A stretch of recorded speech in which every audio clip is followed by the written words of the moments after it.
Hey everyone, and welcome to This Explainer. Today, we're exploring a seriously powerful framework that fundamentally shapes your daily life, your career, and honestly, the entire world around you. We're going to dive deep into the bedrock principles of economic thinking. But before we get bogged down in formal definitions or academic theories, let's kick things off with a personal thought experiment designed just for you. Section 1, the dilemma of choice.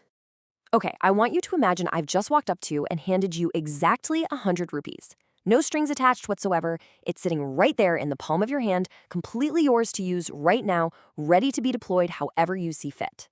Just think for a second about the immediate possibilities running through your mind.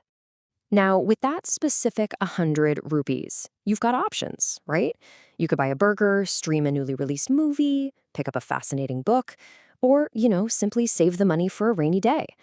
But here's the catch. You literally cannot do all four of those things simultaneously. The exact moment you pull the trigger on one option, you inherently forfeit the others. This unavoidable trade-off is the absolute bedrock of economics. It all starts with the basic anatomy of a choice. Section 2, the reality of scarcity. Let's scale this up a bit, from a single wallet to all of society. On one hand, human wants are, infinitely expansive.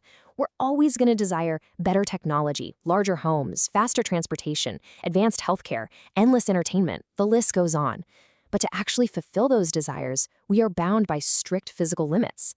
The usable land, the raw materials we can extract, the financial capital, and the sheer number of available working hours are all definitively capped. So when these limitless desires crash head-on into our finite resources, we experience a persistent condition known as scarcity. Now, it's absolutely crucial to understand that scarcity doesn't mean a resource is completely depleted. It isn't about having zero of something. It simply dictates that there isn't enough of absolutely everything for absolutely everyone to have maximum amounts of it all at the exact same time. To really ground this abstraction, just think about a city's real estate market. Let's say a booming tech hub currently has only 1,000 available apartments, but 10,000 families are migrating there and desperately want to move in. The housing supply is heavily outmatched. Because the families vastly outnumber the units, those apartments become highly scarce. And that imbalance, it forces prices up and ultimately dictates who actually gets to live where. But hey, scarcity isn't just limited to physical goods or real estate. It heavily dictates our time too. With only 24 hours in a day, you can't simultaneously study for an upcoming exam, play sports, watch a movie, and get a full night of sleep. There's just no way. You are constantly forced to prioritize. And wherever prioritization and choices exist, economic principles are hard at work. Section 3, the three big questions. All right, it's time to bust a pervasive myth. A lot of people assume economics is strictly the study of banking, stock markets, and, money. While capital is definitely part of the puzzle, the true definition is so much broader. Economics is really the fundamental study of decision-making. It's the essential framework for how individuals, massive corporations, and entire governments actually distribute those scarce resources we just talked about. And because of this persistent scarcity, absolutely every civilization has to constantly answer three foundational questions. First, what exactly should be produced with our strictly limited materials? Second, how should we engineer and produce it with maximum efficiency? And third, who actually gets to consume it once it's finally made? From the wealthiest nations on Earth to rapidly emerging markets, these weighty questions are debated and decided every single day. Section 4, micro versus macro. Now, to tackle those massive structural questions, economists actually split the field into two distinct lenses. First up is microeconomics. Think of micro as zooming in with a microscope. It focuses granularly on individual consumers, specific workers, and distinct businesses.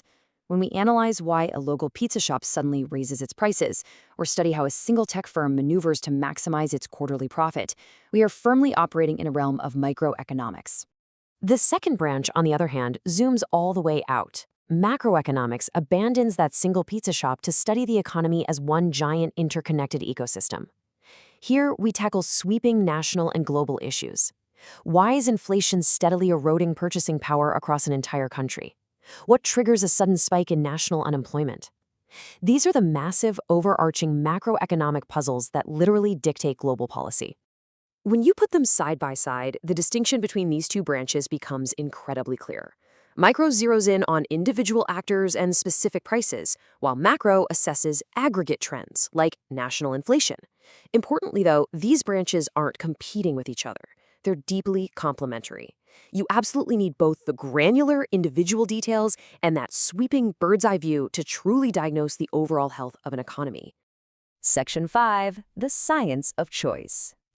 Now, you might be wondering why you should care so deeply about these economic branches. Well, because these forces directly dictate your everyday reality. They heavily influence the salary you negotiate at your job, they drive the ever-changing prices you see at the grocery store, they dictate the tax rates set by your government, and the interest charged on your mortgage. Economics is literally the invisible engine driving the growth of local business and the shifting tides of global wealth.